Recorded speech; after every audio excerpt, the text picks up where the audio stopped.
Ladies and gentlemen, Rose Namajunes is now a ranked flyweight Thank God. contender. Oh, I'm so glad. I just want to see her fight for a belt again. What a close fight, though. It was very close. Ribas really showed that she does belong in the top tiers of this division. Yeah. I mean, it was really boring. Oh, This fight was so boring. It was quite boring. I'm not going to lie to you there, but it was very close. It was close. Well, I thought it was pretty obvious who won. Like, Rose did win the fight, but It looked slow. she looked slow, big, like she looked quite chunky. At flyweight. And that's not body shaming. No. Well, maybe it is. But she'll be coming in there at number 8 ranked. She said she was looking at the next week's fight night with eager eyes, wanting to potentially fight the winner. Fight the winner. I think she said that, yeah. Or maybe she said I'm watching that fight and, whoever wins probably gets the belt, gets to fight for the belt. Wasn't it Shevchenko versus Grasso again for the belt? Isn't that happening? Yeah. That is happening, but after that, where are we? If she wants to stay active, she'd probably be better off fighting the loser of that. I mean, you're only 8th ranked. It is your first rank. Go up. First ranked win, the one off to the right. Yeah. Champ? Yeah. But no, I was just looking at this. Rose is 8 on the women's pound for pound, but she's nowhere to be seen in either of the. That's pretty whack. Yeah, because obviously she lost. So imagine being 8th ranked in any division and being 8th on the pound for pound. That's nuts. She's 8th ranked for pound. The lady who just beat her in her last fight convincingly, nowhere to be seen on the pound for pound list. That's just how much they do not give a shit about these women's fucking divisions. That makes no sense. It doesn't. That makes no sense. I mean, sorry, no. My bad. Barrio is actually number 6 ranked. I just so 2 above her. There you go. Still, Erin Blanchfield, ranked number 4 pound for pound. He's just a contender who's like beat a couple of people. I don't know. Who cares about this? I suppose the thing is we have lost the big dogs at the top of those divisions recently, haven't we?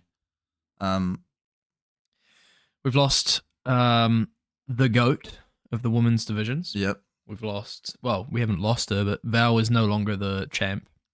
Getting older. She's sitting in there at number 3, which I think is fair enough. That's a suitable spot for her. Yep.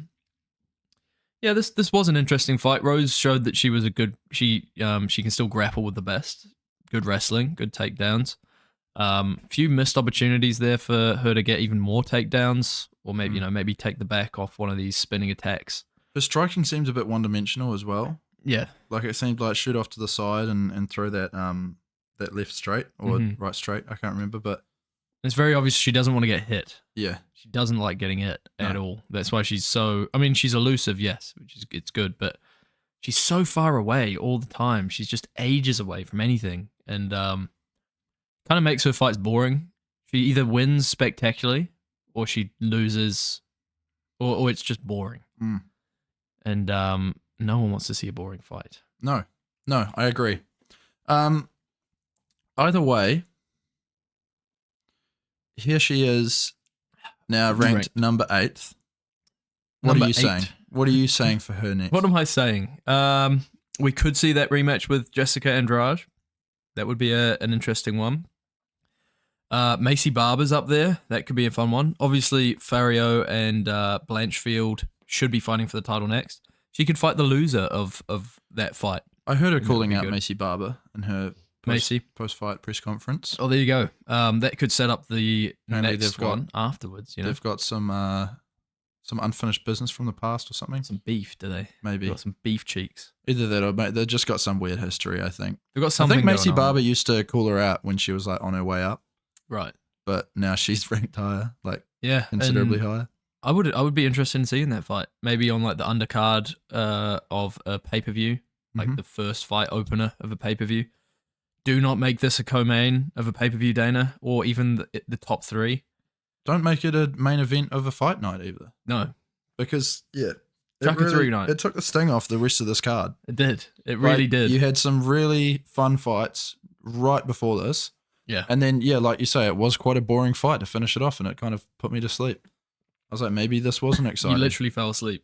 No, I didn't. But I was I like, could've done. maybe this wasn't as exciting as I thought. And then I looked back at the rest of the results. I'm like, oh, this was actually pretty sick. It was.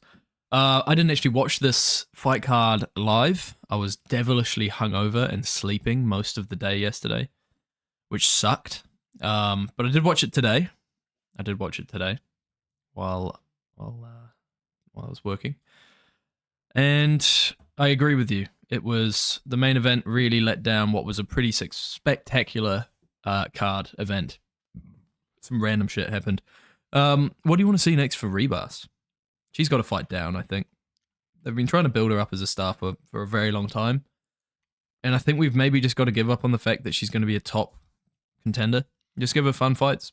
She's a fun personality. Oh hell yeah. And she does enter into the fire with these people that do want to engage with her. But like you were saying, Rose strikes from a distance. She manages distance really well, to be fair to her. She does. But yeah, it does make for a bit of a slower, more boring fight. So I think someone that is willing to step into the fire, kind of put a foot in the tire kind of thing, and just trade with her for a foot in the tire. I like you know that. what I'm saying? I do. Have you seen those training drills? So two people have to put a foot in the tire, and they just right.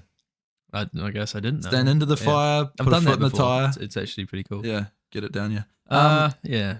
Tracy Cortez, Miranda Maverick. Give Miranda a chance to get into the top 10. Any of these guys, don't want to see a headline anything ever again. Yeah. It was good on her, though. Like, she did well. It could have been a spectacular event, but it just wasn't. So I'm going to blame Rose for that mainly. Like what you're saying. Do blame Rose for that. Ribas had my fight of the year last year. Like, no, not just because I got that fight right in the way that I called it. Comeback. Yeah. That was a hell of a fight. It was. That TKO, was excellent. She's been going back and forward with wins and losses for quite some time now, since 2021. And can I just say, though, she's only 30. Yeah, her losses have been against the best of the best. Yeah, top of the top. In that division, at least. Is this Shakugian? Yeah. Yeah. It was a weird change of name. Well, I think she got married. Well, yeah, she did.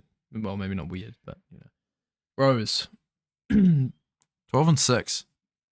What's she sitting at? 31 now. So they've both still got a lot of fire left in the gas tank. Fire left in the gas tank. Nice. Maybe don't put fire in the gas tank. No, it's probably not a good idea. We could see these guys fight again down the line if Ribas potentially put fire in the gas tank and watch them get burned,